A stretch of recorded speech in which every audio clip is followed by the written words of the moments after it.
Welcome to the City Current Show, powered by Hagen-Botham Insurance and Financial Services. This show focuses on sharing good news and powering the good in our community. Now here's your host, Andrew Bartolotta.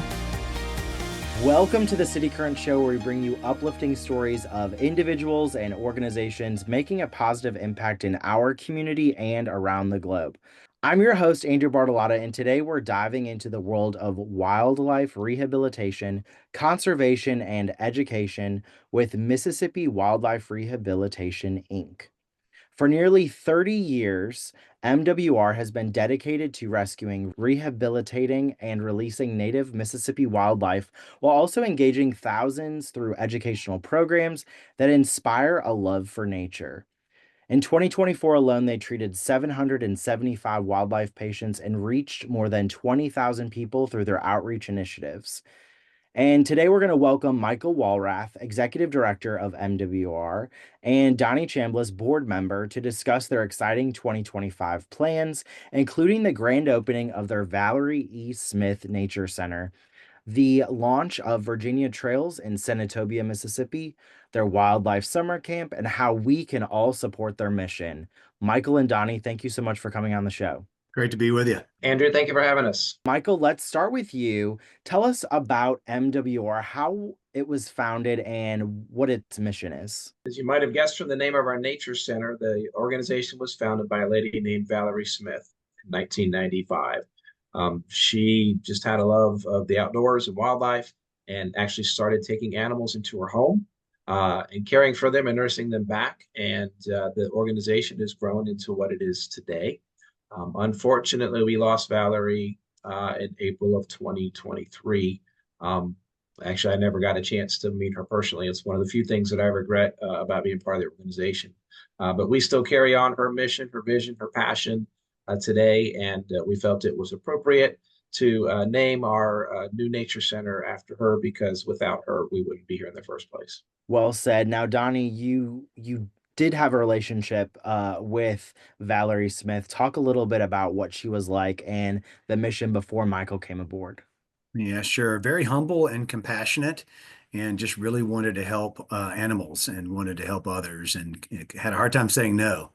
And so her popularity grew as she took in more and more and helped rescue and rehabilitate more and more.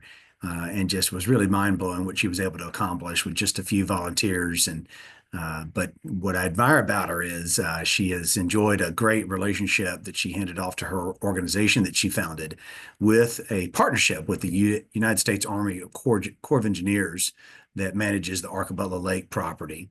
And so she has gotten us off to a great start, and we look forward to seeing her vision through. Mm-hmm. Absolutely. And so, okay, let's go ahead, Mykl. I was just going to say, Andrew, if I could add to that, our current wildlife director was mentored under Valery, was handpicked to succeed her in that position. And many of our volunteers as well had learned under her. So she still lives on in the people that are still at the organization.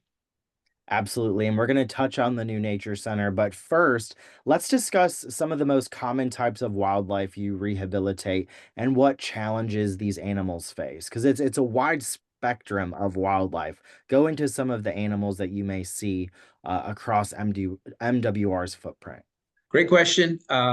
So we focus primarily on birds and reptiles. We take in anything from eagles to hummingbirds, lots of turtles, the occasional snake. They come in for a variety of reasons. They could have been hit by a car. They could have a disease. They could have been poisoned. A lot of times we'll get animals that, like hawks, that will be poisoned not directly, but indirectly through eating a mouse or a rat that's been poisoned and carrying that poison around with them. We also get in birds that have suspected bird flu. I know that's really popular in the news right now, and that's impacting, people from the eggs at the store to, people actually getting sick. So, many different reasons that come in. So in 2024, you treated nearly 800 wildlife patients. You Mhm. engaged, like I said earlier, 20,000 plus people through educational programs. So rehab is a huge part of your mission, but also education and conservation efforts. Walk us through some of the educational programs and how you help the community learn about the wildlife among them. Absolutely. Education is a very big uh, component of what we do, and the reason for that is, if we through our programs can inspire and teach people to do things in their daily lives that can reduce or even eliminate some of the reasons that we get our patients in the first place, we're really making a bigger impact. Of course, we're going to do our best to take in that injured bird or reptile and nurse it back to health, return it back out to the wild where it could be. But if we can prevent that reason that it came to us in the first place, we're making a much bigger impact. Unfortunately, many of the animals that come into our care have very severe injuries and they don't survive. So if we can teach people to do simple things like not throwing food or trash out of their car window. Simple things, even like banana peels and apple cores that would biodegrade, or they're organic, they'll break down in nature. Things on the side of the road, they'll attract those small animals, the mice, the rats, and things like that to come snack on them. And then that attracts the predators, that attracts your hawks and your owls. And when they're hunting along the roadsides and flying across the road, and along comes a car, they're going to lose that battle every time. In fact, car strikes are probably one of the top reasons that we get patients in the first place. So, if we can we have a school group and we'll ask them to take a little pledge. We have them make little eagle wings and they raise their eagle wings and they pledge not to throw things out of the car window, to share that with their friends and their family. If we can get 100, 200, 1,000 people to start adopting that simple practice, our patient load may go down significantly in a year. Through our education program, we'd love to put our rehabilitation program out of business. So let's talk about the announcement, the big announcement, the Valery E. Smith Nature Center. Let's talk about what inspired this project and then what can visitors expect. Walk us through some of the key features of this new nature center coming to our area.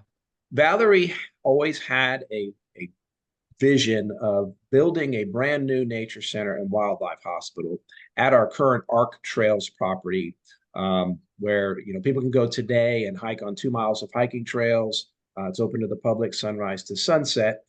We want to build a new facility there, new wildlife hospital, new nature center. That's a multi-million-dollar project.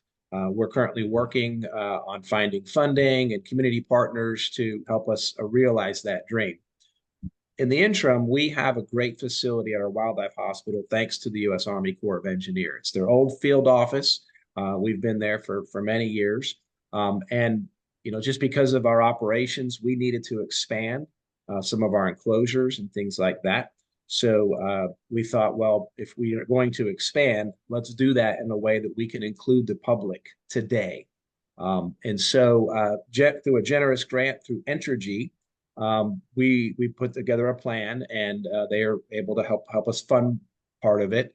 And so now we're moving forward. So imagine coming to a place where you've got a little garden area that you can walk through with some enclosures that will house some of our ambassador education raptors. So that would be some hawks, some owls. We even have the smallest falcon in the area, a little American kestrel. And so you'll be able to walk through and view them in their enclosures. We also plan to have some outdoor, what we call weathering areas, where the birds will actually be out of their enclosures, where they can kind of sun, and they'll be attached to a perching area. We'll have volunteers and trainers out there that can engage the public as they come out. And then we'll have an indoor area, a little interpretive center, where people can come and learn the story of Valery Smith. We're going to have a memorial exhibit to her. It'll be the first and the last thing you see when you walk into the area. We'll have some display cases with preserved specimens of bird wings and feet and skulls, so people can kind of see that.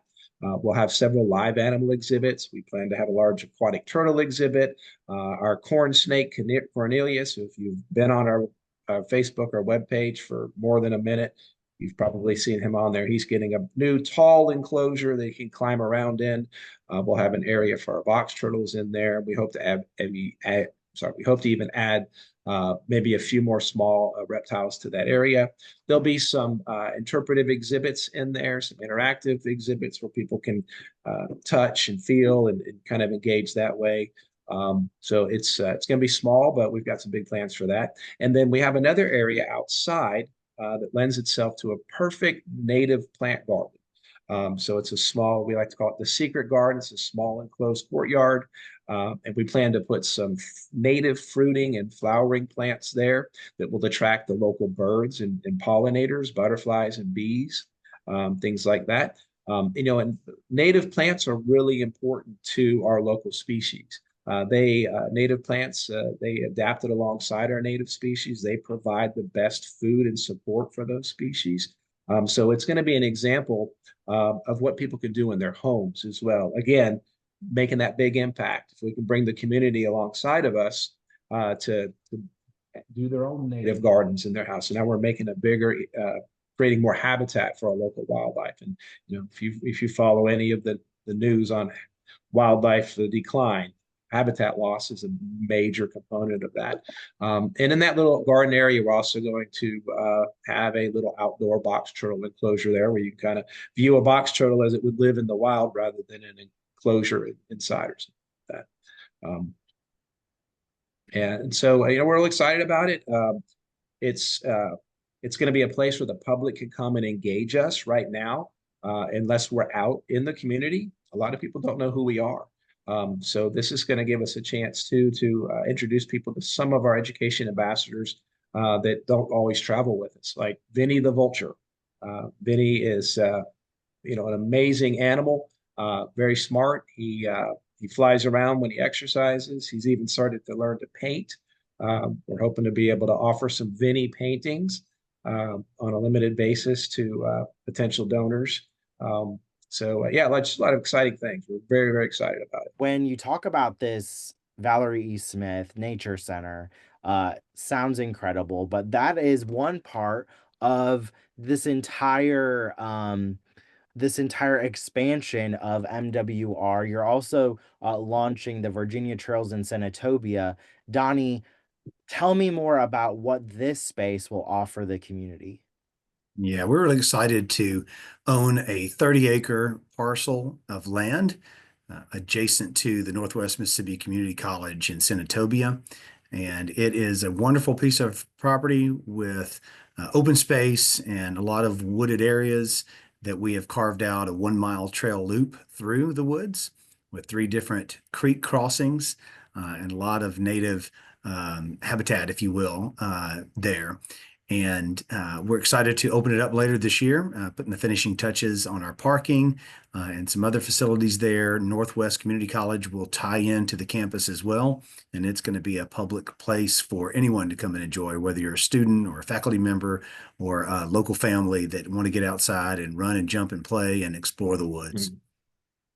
I love that. That sounds so peaceful, but also a great extension for not only the students and faculty, but the community as a whole to have a space where there's respite, but nature among them. I think something we learned throughout the pandemic was how important nature is, not only for our ecosystem and environment, but for our mental health as well.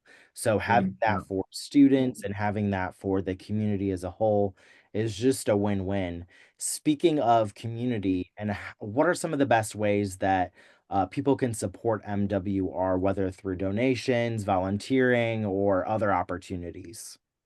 Sure. Thanks for asking, Andrew. So we are a 100% donor-funded organization. We're a nonprofit 501c3. We don't receive any federal or state funding. So everything we do is dependent on the community and business partners around us. We take obviously donations, and so you can go to our website, which is mwr.ms, and go to our donation page and make donations that way. We also do various events throughout the year.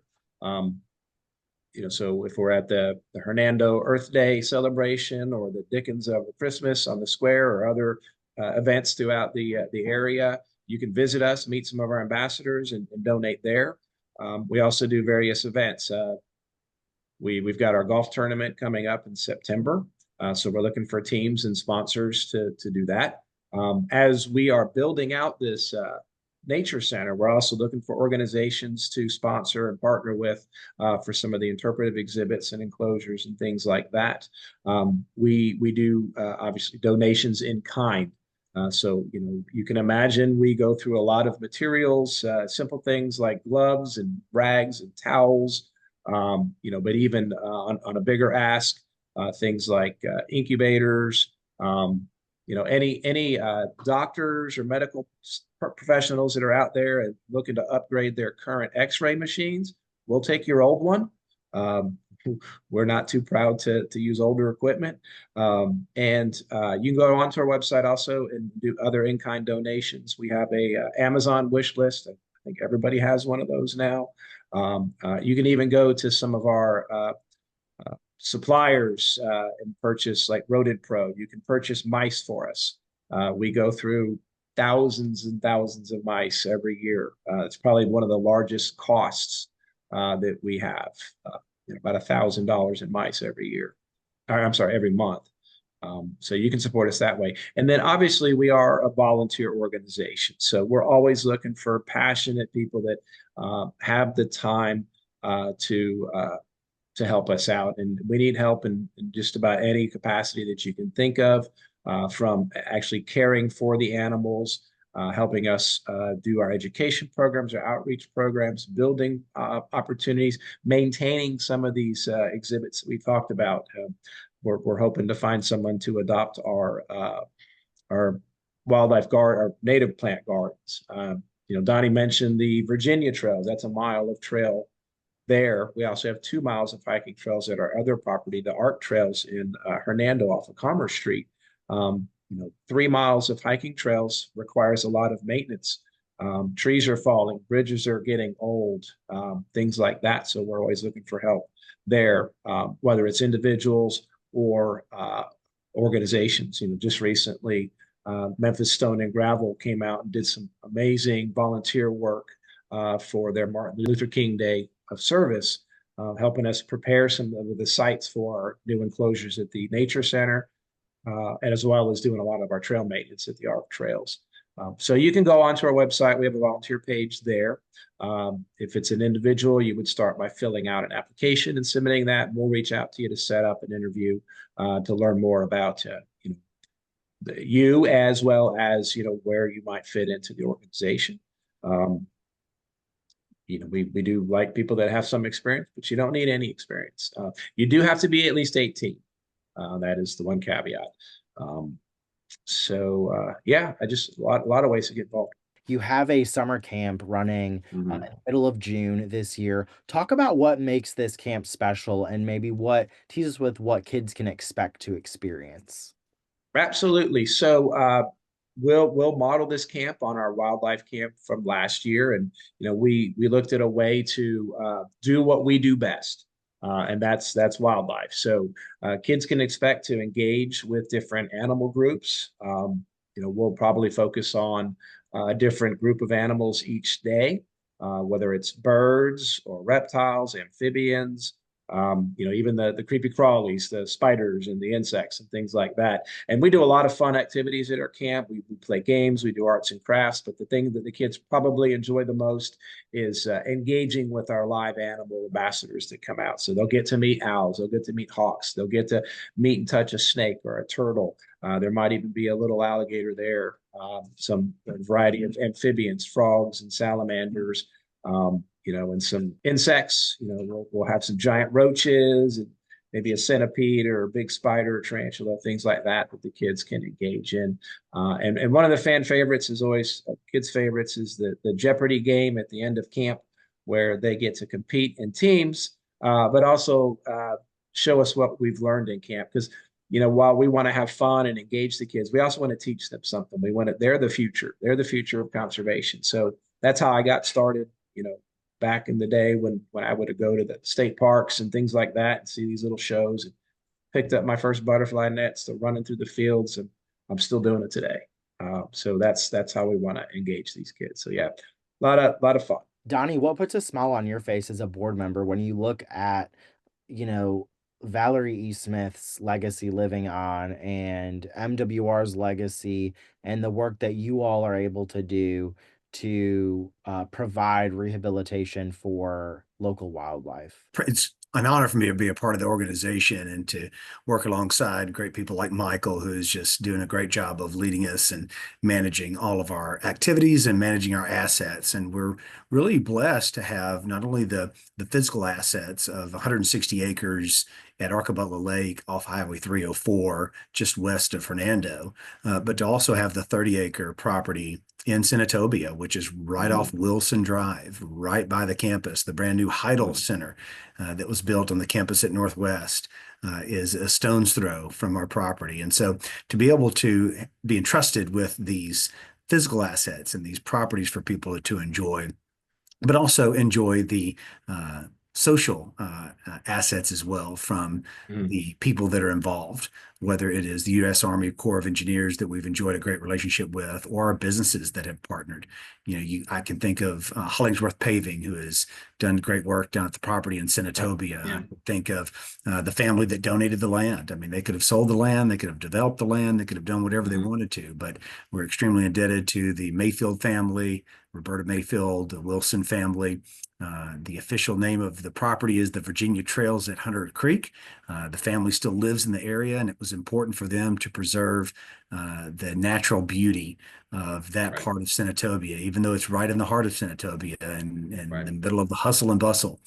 They wanted to preserve it as it is for people to enjoy for generations to come. And so it's an honor to be a part of a great organization that is kind of flying below the radar. And it's kind of a great hidden secret, but you'll see more and more going on, not only at the Arcabutla property, but also that Virginia Trails property coming up later this year as it is open to the public for them to come and enjoy. Well, it's so fun to see the transformation and the continued success of MWR, but also the need that is real for our local wildlife, and just the advocacy and also the importance of conservation and those initiatives throughout for future generations. And that's why it's important for people to stay updated on MWR's progress. So where can they go, Mykl, for MWR's progress? Any upcoming events, learn more about the summer camp, how they can donate to support the new nature center? Yeah, so obviously, again, I would direct them back to our website, mwr.ms. Also follow us on Facebook, our Facebook group. I think we're up to about 15,000 followers right now on that. We have started a presence on TikTok, and maybe that'll stick around for a while. We'll see. And we've actually just we have a small presence on Instagram, and we've just recently started to put out some content on YouTube. So we understand the importance of social media. I don't profess to be an expert at that. Thankfully, we have some volunteers that are much better at it than me, and we're trying to get better at it every day. Many ways to follow us. And then keep an eye out, for our events and things. We do periodic education events at our Arc Trails program and other places. If you're a school teacher or a homeschool group or a church and you're looking to add some fun programming that the kids can learn through as well, we go out to the schools and other things and bring some of our animals with us.